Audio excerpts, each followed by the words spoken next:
Good morning friends. कल हम लोगों ने आपको कराया था एक सेट नंबर 19 और 20।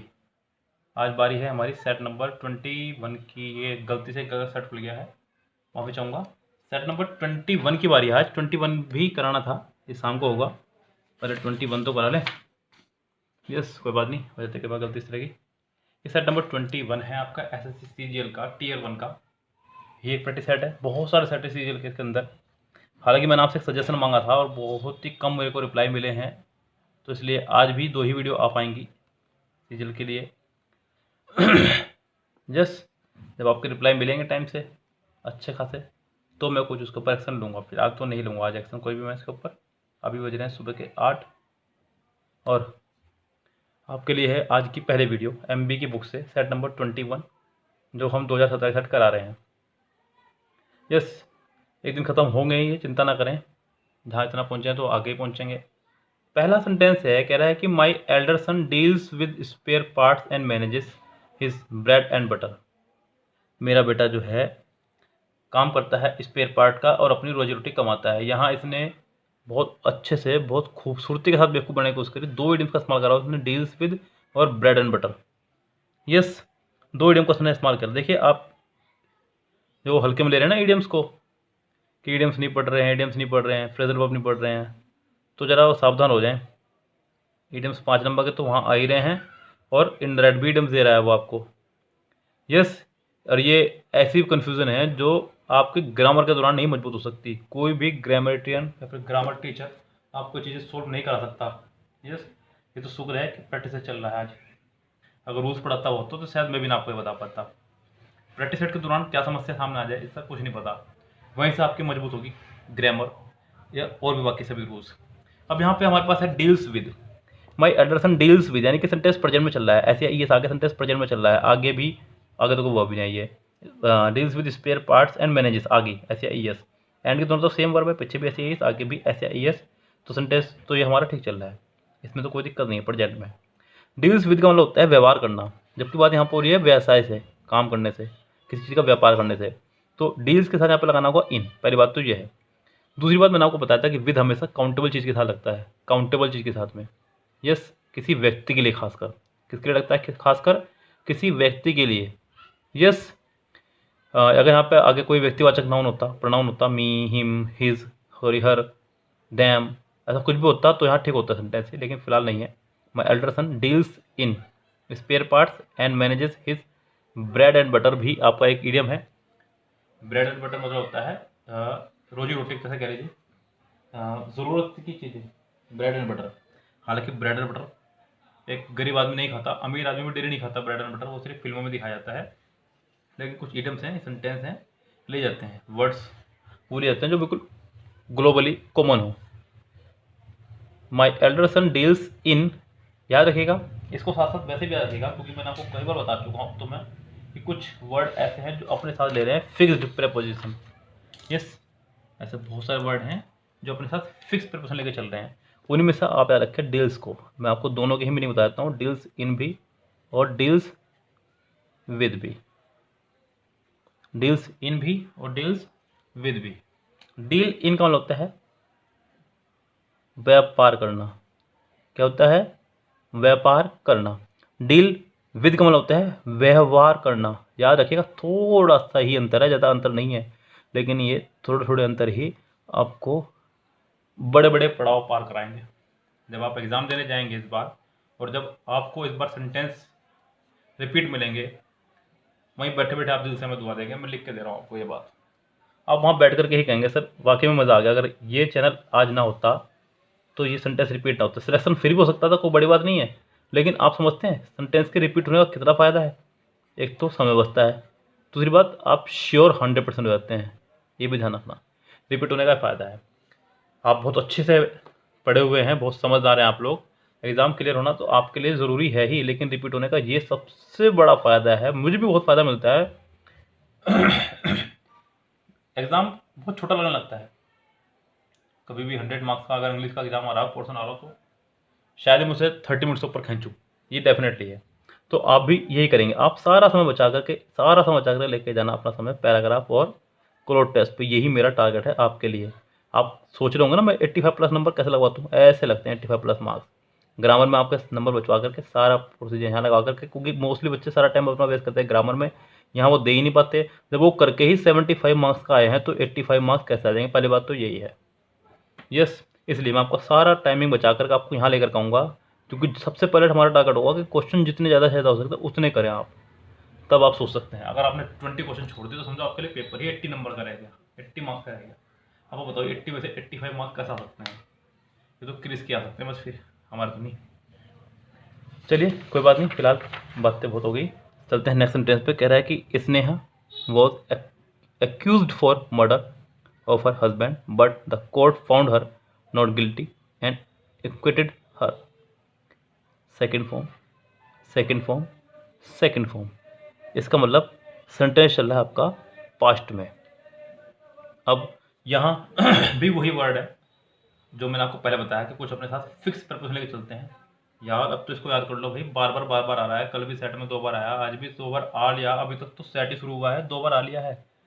तो कैसे करेंगे तैयारी, आप इनको एक अलग से नोटबुक बनाइए। मेरे कहने पर 5 रुपीज़ वाली एक नोटबुक छोटी सी आती थी, बचपन में याद होगा आपको, एक नोटबुक आती थी, बस उस पर लिखिए आप इसको, कहीं मत लिखिएगा, किसी को के पीछे आगे कहीं मत लिखिए। एक नोटबुक इसकी अलग से बना लीजिए इसकी, और मैं बिल्कुल 100% श्योर हूँ कि आने वाले टाइम में आपको ये अपने आप याद हो जाएगा, आपको पता भी नहीं चलेगा। आज है एक्यूज्ड, ACCUSED के साथ हमेशा आता है ऑफ, एक्यूज ऑफ। क्या आता है, एक्यूज ऑफ, दोषी ठहराया जाना किसी को, किसी पर आरोप लगाना, एक्यूज ऑफ। यस, उनमें से एक हो आपका विक्टिम, विक्टिम के साथ आता है हमेशा टू। क्या आता है विक्टिम के साथ हमेशा टू। ये कुछ फिक्स्ड हैं जो चलते ही हैं अपने साथ में, इसका मीनिंग भी सेम है। तो बस ए पार्ट में मिस्टेक होगी, इसके भी आगे तो कोई मिस्टेक वाली बात ही नहीं उठती। माई सिस्टर मैरिज, ओहो दिख ही नहीं रहा है, my sister's marriage passed dash peacefully. अब यहाँ चलते हैं सेंटेंस पे। यहाँ पे एक बात और बच्चों को मन में आ रही होगी, सर बाय आ गया है, बाय से पहले थर्ड फॉर्म भी है, तो ये पक्का हो सकता है। ये बात सत्य है, मैंने आपको बताया भाई कई बार कि बाय से पहले हमेशा वर्ब की थर्ड फॉर्म आती है, कन्फर्म। ये याद रखें आप। देखो बता रहा हूँ एक बहुत प्यारा ट्रिक, ध्यान से सुन लीजिए, कान लगा के वीडियो को स्किप मत कीजिएगा यहाँ कम से कम। बाय से पहले हमेशा वर्ब की थर्ड फॉर्म आती है। दूसरी बात मैंने आपको बताई थी कि थर्ड फॉर्म कभी भी हेल्पिंग वर्ब के बिना नहीं आती है, ये भी ध्यान रखना आप। कौन सी हेल्पिंग वर्ब, दो फैमिली, बी की फैमिली और हैव की फैमिली। अब फटाफट से बी की फैमिली मेरे सामने बोल दीजिए फटाफट से, हालांकि मैं आपको नहीं सुन पा रहा हूँ, लेकिन आप मेरे साथ साथ बोल दीजिए बी की फैमिली में कौन कौन से आते हैं। Is, am, are, was, were, been, being और बी खुद। और हैव की फैमिली में आपका हैज, हैव, हैड और हैविंग। ये आपकी बी की फैमिली और हैव की फैमिली होगी। अब अगर आपके मन में ये ख्याल आ रहा है कि यार यहाँ बाय लगा दूँ मैं और सेंटेंस ठीक हो जाए, तो बाय से पहले थर्ड फॉर्म भी है, कईयों के मन में आ सकता है, जिन्होंने बहुत ज़्यादा नहीं, जिन्होंने बहुत कम पढ़ा हुआ वो ज़्यादा परेशानी में होते हैं इस तरह की। तो सेकंड फॉर्म है ये, थर्ड फॉर्म नहीं है, बिकॉज इससे पहले कोई हेल्पिंग वर्ब भी नहीं है, इससे पहले कोई हेल्पिंग वर्ब नहीं आई है, तो इसे थर्ड फॉर्म मान नहीं सकता। अगर इससे पहले कोई हेल्पिंग वर्ब होती तो बाय आने से कोई नहीं हो सकता था, कोई भी नहीं रोक सकता था। तो इसका मतलब बाय तो पक्का नहीं आएगा। पास आउट कौन होता है, किसी एग्जाम वगैरह को पास करना,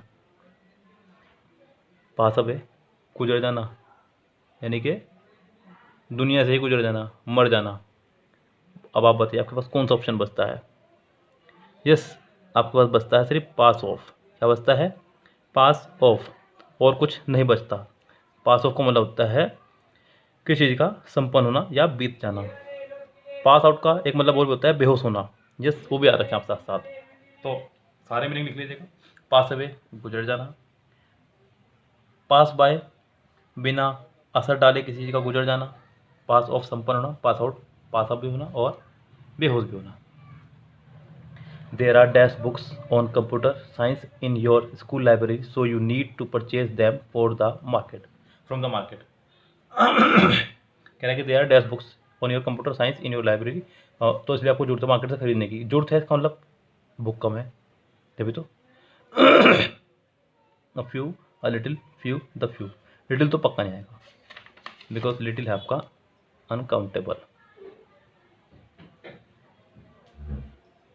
लिटिल है आपका अनकाउंटेबल, तो लिटिल तो आएगा नहीं, तो कन्फर्म है।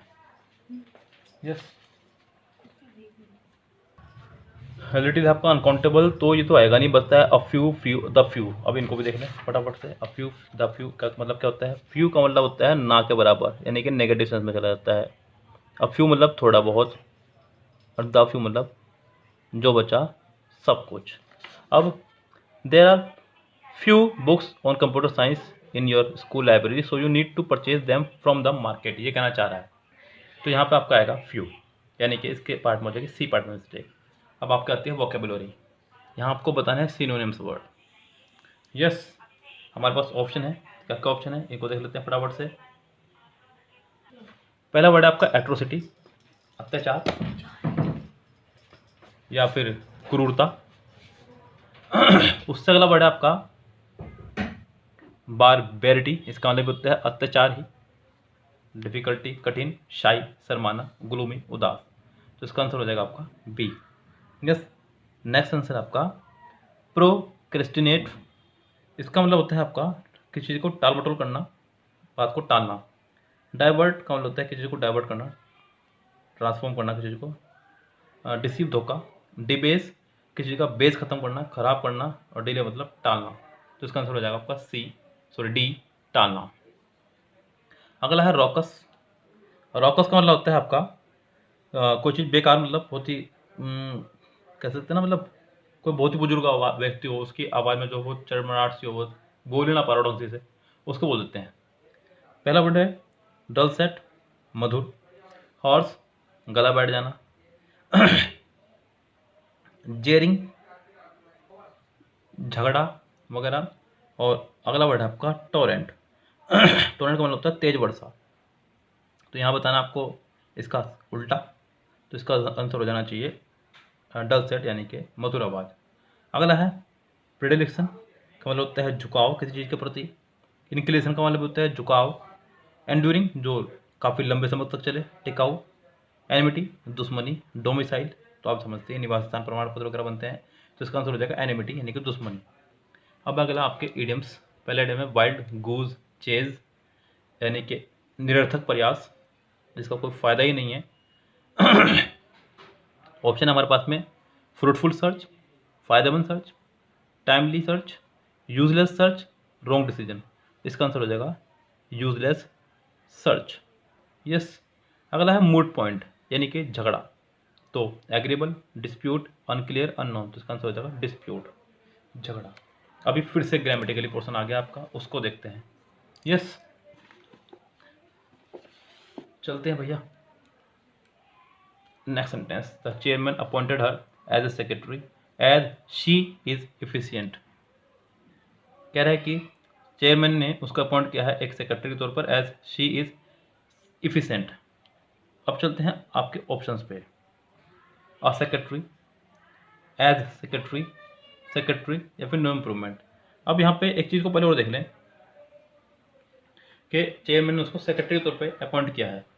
सेक्रेटरी का जिक्र बाद में नहीं हुआ है, सेक्रेटरी का जिक्र बाद में नहीं हुआ है। अगर बाद में होता या इसके बाद कोई प्रपोजिशन होती, इसके बाद कोई रिलेटिव प्रोनाउन होता, तो सेक्रेटरी से पहले आप दा लगाते हैं, लेकिन यहाँ सेक्रेटरी से पहले दा की आवश्यकता नहीं है, और ही काफ़ी है। सेंटेंस ठीक है, नो इम्प्रूवमेंट है। यहाँ मुझे कुछ ज़्यादा समझाने की जरूरत नहीं थी, इसलिए मैंने पेपर नहीं उठाया। Next, I wish. कहीं मैंने आपको टाइम एंड टेंस नाम का चैप्टर पढ़ाया, उसमें मैंने पार्ट 2 पढ़ाया। पार्ट 2 में मैंने आपको खूब अच्छे से समझाया, शुरुआती सी हुई थी। सेंटेंस में जब भी आपका आएगा I wish, as if, as though, if, आप सब्जेक्ट के साथ हमेशा वर्ड लगाएंगे। क्या लगाएंगे सब्जेक्ट के साथ? हमेशा वर्ड। यहाँ पर आई विश, आई वर होना चाहिए था। बस सेंटेंस ठीक, चुटकी का मुटकी में। चलते हैं नेक्स्ट सेंटेंस पे। 13, इन the following question out of the 4 alternative select the alternative which is the best substitute of the phrases. यानी कि ये आपके वन वर्ड सब्स्टिट्यूट। क्या है आपके ये one word substitute? One who is honourably discharge from service, इसको सम्मानपूर्वक सर्विस से डिस्चार्ज किया गया हो, यानी कि सेवा से मुक्त किया गया हो, यानी कि अपनी भाषा में कह दूँ तो रिटायरमेंट होना। क्या होना, रिटायरमेंट। पहला वर्ड है बेलिग्रेंट, मैंने आपको कल ही बताया था, जब भी किसी वर्ड में BELLI आ जाए समझो बात हो रही है झगड़ने की, लड़ने की और झगड़ने की। बैल या फिर बैली कौन होता है, लड़ना झगड़ना, तो बात झगड़ने की हो रही है, ये तो कन्फर्म था, तो ये तो होगा झगड़ा लो। उससे अगला वर्ड है आपका एमाइरस, ये भी आपका बड़ा प्यारा वर्ड है, इसका मतलब होता है अवकाश प्राप्त करना, सेवा मुक्त होना। ट्रोंट कामचोर, मर्सिनरी जो सिर्फ पैसे के लिए काम करता हो, इसके लिए काम करता हो सिर्फ और सिर्फ पैसे के लिए, यानी कि किराए का सैनिक, इसका आंसर हो जाएगा B. A perception without objective reality, यानी कि ऐसा जो सिर्फ हो लेकिन सच ना हो। पहला वर्ड है साइनिज्म, निराशावाद। हल्कुनेशन, मति भ्रम, बुद्धि भ्रम हो जाना। इल्यूजन का मतलब होता है वैसा भ्रम। और ऑप्टिमिज्म यानी कि आशावादी, इसका भी आंसर हो जाएगा आपका B. In the following question 4 words are given out of which 1 word is incorrect spelled, select the incorrect spelled word. एक वर्ड गलत है, आपको वो गलत वर्ड ढूंढना है कौन सा है। एनेक्सिटी, चिंता, ANXIET बिल्कुल ठीक है। बिलीव तो बिल्कुल ठीक है। हाइड भी ठीक है, बस एक ही बार रहेगा आपका पार्टी, यही गलत है क्योंकि पी के बाद पहले आ जाएगा, फिर ई आएगा, फिर टी आएगा, फिर वाई आएगा। पार्टी मतलब पवित्रता, अभी थोड़े दिन पहले ये सिरोनफ एंटोनम में भी आया था वर्ड। एडमिटेड, अब इतना भी अंधकार नहीं आ रहा दुनिया में कि आप इतने छोटे छोटे वर्ड भी ना कैच कर पाएँ। एडमिटेड की स्पेलिंग गलत है, ADMITTED, बाकी आपको जाने की जरूरत नहीं है, बिल्कुल टुच्चे टुच्चे वर्ड है सारे। PQRS पे चलते हैं, ये आपके टाइप 2 टाइप के PQRS। ऑप्शन सबसे पहले देखूंगा RRPP, यानी कि तो P से स्टार्ट होगा या R से स्टार्ट होगा, ना Q से स्टार्ट होगा ना S से स्टार्ट होगा, ना मैं Q देखूंगा ना मैं S देखूंगा, मैं सिर्फ चेक करूंगा P को और R को कि कौन सा पहला हो सकता है बस। चलो भाई, करंटेड किस बात की, कुछ नहीं क्लियर हो रहा। सेंटेंस का पहला पार्ट P नहीं हो सकता, 100 लाख तक नहीं हो सकता। सीधा पे चलो, अब blanket ban on defections will weaken rather than strengthen democracy in whose name it is being sought to be imposed। पहला पार्ट आ रही होगा, ये कंफर्म है। अब आपका 50-50 काम हो गया, यानी कि 2 ऑप्शन ये खत्म। अब देखते हैं अगला पार्ट क्या होगा, आर के बाद पी या फिर आर के बाद एस। अब blanket ban on defection will weaken rather than strengthen democracy in whose name it is being sought to be imposed, R के बाद P. Guaranteed political defections is increasingly less an act of ideological of defense than one of pure opportunism, फिर are के बाद S. Guaranteed also that it is illogical to allow a third of the party to split but not in a lesser number, yet for all its flaws the current law recognize and respect the fundamental principle the right to dissent।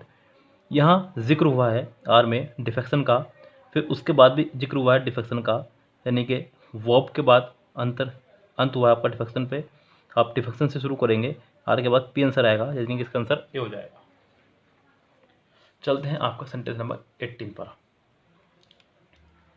पहला option SSRR, ना P ना Q, सीधा S या are से। पहले देखते हैं are को, क्योंकि आर पहले आ रहा है। We need to recognise our reaction to the other person as a mirror of something in our selves, whatever the issue might be, once you have discovered them you can work on forgiving yourself. whatever the issue might be, once you have discovered them you can work on forgiving yourself, we need to recognize our reaction to the other person as a mirror of something in ourselves। तो S से तो मुझे कहीं से कहीं तक शुरू होते नहीं दिख रहा, मुझे ये आर से ज़्यादा बेटर लग रहा है सेंटेंस, मैं इसको आर से स्टार्ट करूँगा, यानी कि एस वाला पोर्सन आपका खत्म। आर के बाद देखते हैं क्या पी या Q. As difficult it as it may be to recognise, sentence में अभी तो कुछ जिक्र नहीं हुआ है। May be recognise what it is inside us that is making us respond with negativity, that is the path towards forgiveness. Forgiveness पर ख़त्म हुई थी बात जी नहीं। और आर के बाद देखते हैं क्यों। This will automatically change your relationship with the other person and you will feel much better, जी नहीं।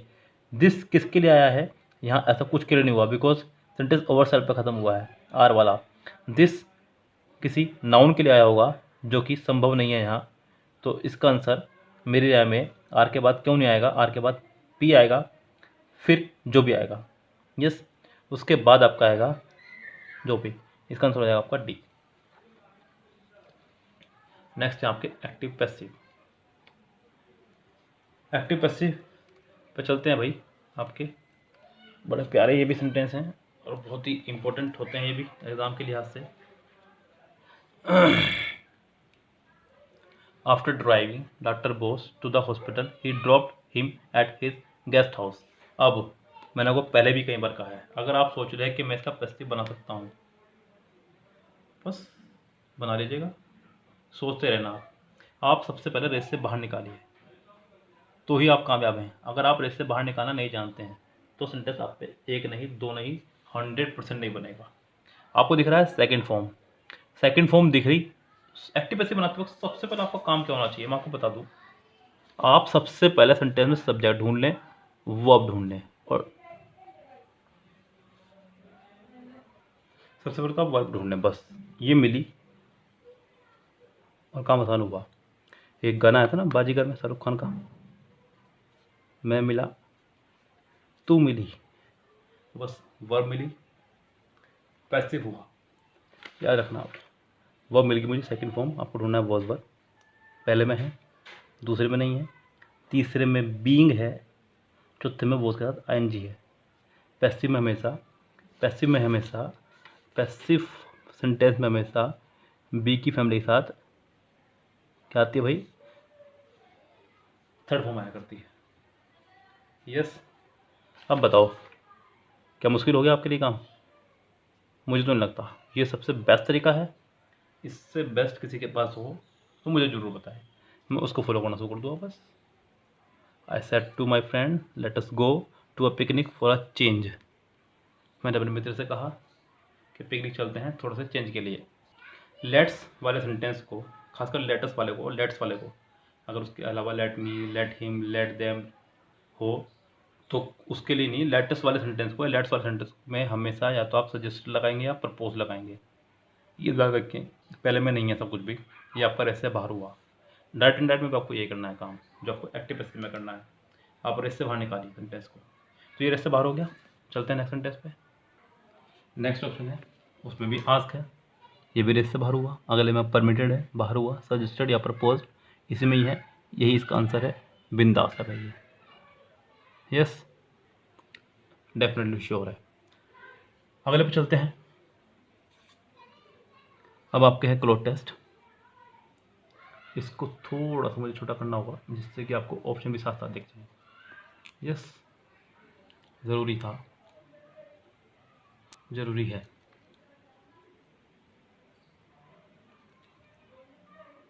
यस, दिख रहा है ना ऑप्शन आराम से।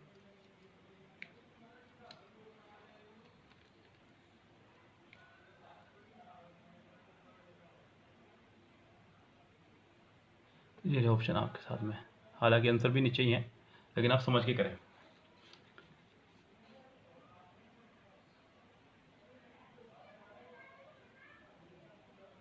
थोड़ा सा और बढ़ा कर रहा हूँ मैं इसको जानबूझकर।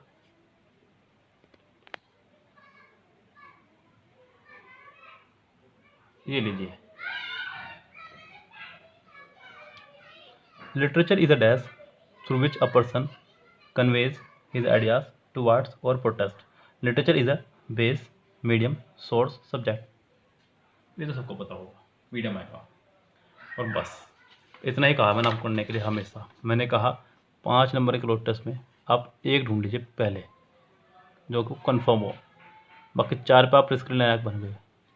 रिस्क लेने लायक बन गया, अगर ये चारों गलत भी हो गए तो आपको यही जाएगा बस, कोई अन्य नुकसान आपको इसका नहीं होगा। यस, लेकिन अगर ठीक जाना शुरू हो गए 2, 3, 4, 5, आपको कॉन्फिडेंस बढ़ना शुरू हो जाएगा। ये आप घर पे भी क्या करें, फिर मुझे आप स्कोर बताया करेंगे 5 में से कितना स्कोर है आपका। यस, अच्छा लगेगा। तो मीडियम प्रोटेस्ट कर रहा है। प्रोटेस्ट किसी चीज़ के खिलाफ ही किया जाता है, कोई आपके खिलाफ हो तभी तो आप प्रोटेस्ट करेंगे ना। तो अगेंस्ट, ये भी कंफर्म हुआ, यानी कि 2 मुझे कंफर्म हो गए। चलते हैं आगे। Literature is a medium through which a person conveys his ideas towards or protest against different norms of society. The words that deals with a dash, अभी पीछे बताया था मैंने आपको, ये डील के साथ इन और डील के साथ विद, यस दोनों आपके साथ आए थे। डील के साथ इन व्यापार करना, डील के साथ विद व्यवहार करना, क्या करना, व्यवहार करना। The words that deal with आया है आर्टिकल, तो आपको सिंगुलर नाउन चाहिए। ऑप्शन हमारे पास में ब्रॉड का मतलब होता है चौड़ा, इनसेंसिटिव, इनसेंसिटिव का मतलब होता है एक तरह से कह सकते हैं उदासीन, जिसके अंदर कोई भाव ही ना हो, मोरल मतलब नैतिक, इकोनॉमिकल मतलब सस्ता या किफ़ायती। तो ये और ये तो इसके तो कोई जिक्र ही नहीं हो रहा है यहाँ पे। ब्रॉड मतलब चौड़ा जी नहीं, तो बस मोरल इसका आंसर होगा। यस, और कोई ऑप्शन आपका फिट बैठता ही नहीं है। अगले ऑप्शन में चलते हैं, क्या कह रहा है नेक्स्ट सेंटेंस है, अगला portion, the words that deals with a moral issue are of particular importance in literature. They are dash with a particular purpose in dash.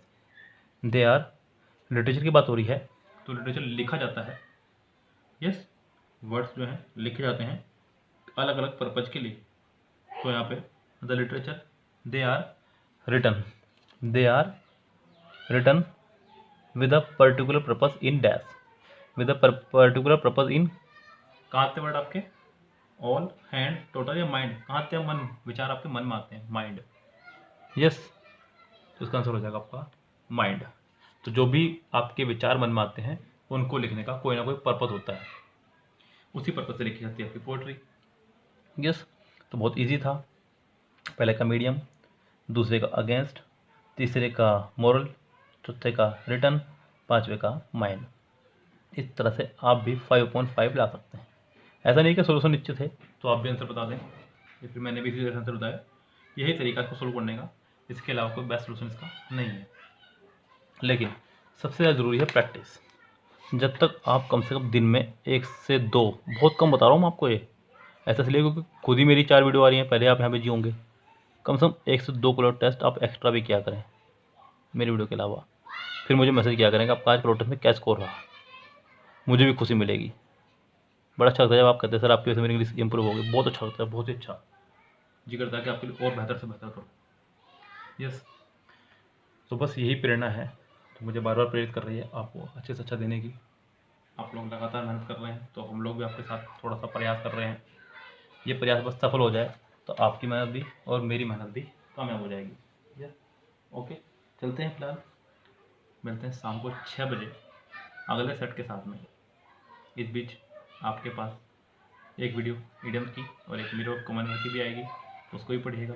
इसके अलावा आपको कुछ चाहिए तो मुझे मैसेज कीजिएगा। फिलहाल आपसे हो गया विदा लेने का समय। Have a nice day, see you tomorrow, शब खैर, गुड नाइट।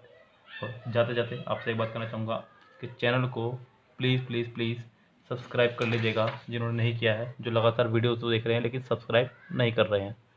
यस, इतना हक मेरा आप पर बनता है अब कि मैं आपको हक से कह सकूँ। चैनल को सब्सक्राइब, शेयर और वीडियो को लाइक जरूर कीजिएगा, इससे भी बहुत हौसला मिलता है बनाने का वीडियो। यस, हम लोग सुबह 8 बजे तैयार होकर बैठ रहे थे आपके लिए भाई, इसलिए बैठ रहे हैं, तो आप भी थोड़ा सा जुट जाइए हमारे साथ में। हम तो जुट ही चुके हैं, अपने आप को पूरा समर्पित कर दिया आप लोगों के लिए।